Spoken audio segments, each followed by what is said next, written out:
नमस्ते।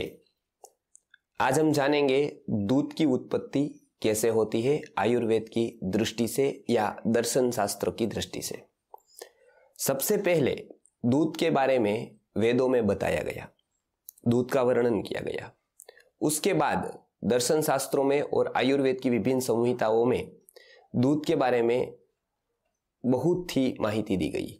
उसमें सबसे प्रथम माहिती है दूध की उत्पत्ति की। अब दूध की उत्पत्ति कैसे हुई है, कैसे होती है अनेक प्राणियों में, उसका वर्णन हारित संहिता में हारित मुनि ने किया है।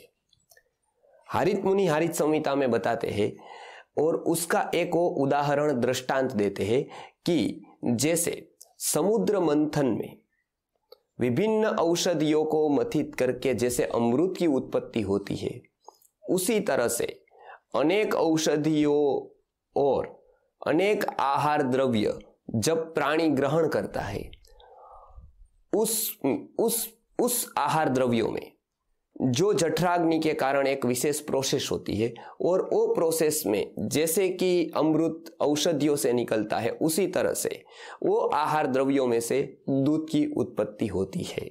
ये बहुत ही अच्छा उदाहरण हारित मुनि ने हारित संहिता में दिया है।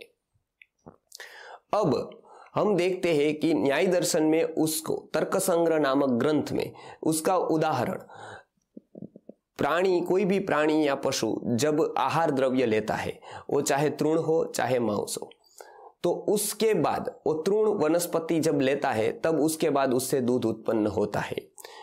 ये बात न्याय दर्शन में बताई गई। उसको पाक प्रक्रिया ऐसा बताया गया।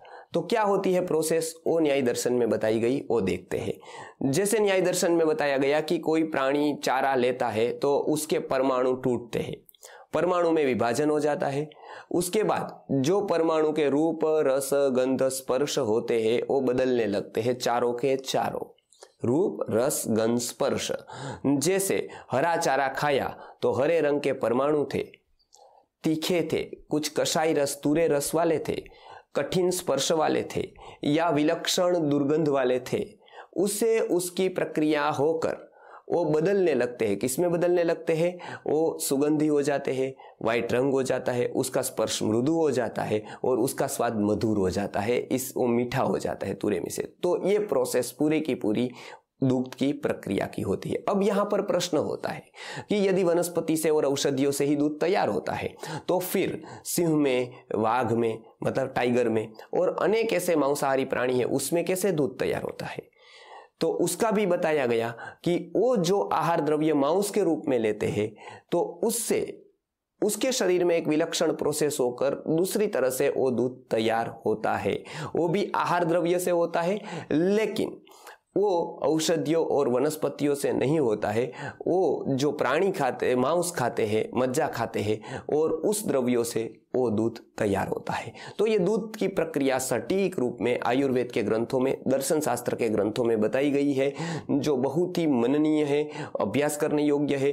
तो उसके बल पर हम ये नतीजे पर पहुंच सकते हैं कि दूध कैसा है और क्या करना चाहिए, दूध को सेवन करना चाहिए या नहीं करना चाहिए, वो नतीजे पर हम अवश्य पहुंच सकते हैं। तो दूध की उत्पत्ति की ये कथा यदि जनमानस जान ले तो आयुर्वेद के ऊपर उसकी श्रद्धा बढ़ जाएगी। आयुर्वेद के सत्य को स्वीकार करके अपने स्वास्थ्य का रक्षण कर पाएंगे, वो दूध को न्याय दे पाएंगे, अपने शरीर के लिए वो दूध का विवेकपूर्ण निर्णय ले पाएंगे कि उसको सेवन करना है या नहीं करना है।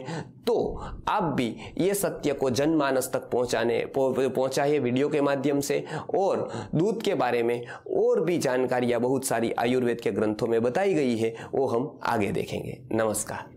जय आर्य जय आर्य जय आर्य।